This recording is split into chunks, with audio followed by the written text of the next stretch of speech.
مساء الخير يا أصدقائي، جاية لكم النهاردة بنوت سو جود نيوز، يعني هو ريفيو في المطلق. دخلت فيلم العميل صفر.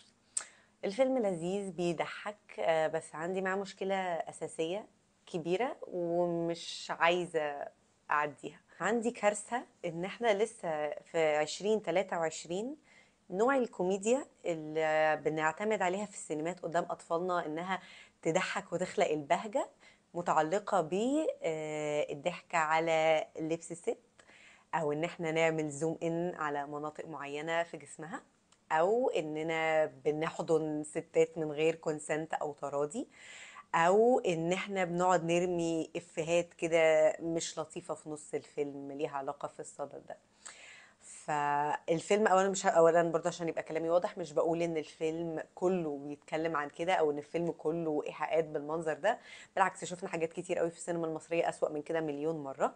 بس اعتراضي الوحيد ان عيب نبقى في 2023 مع كم الوعي الرهيب اللي بيحصل ده ولسه في اعتماد على الحاجات السخيفة دي في الكوميديا، مع ان الفيلم بقيته بيضحك عادي. يعني هو اكرم حسني فنان بيضحك في المطلق، فانا مش فاهمة ليه الحاجة ان احنا نفضل معتمدين على نفس النوع من الكوميديا اللي اقسم بالله ما بيضحكش في افلامنا. لو حد عنده رد بليز يسيبهولي.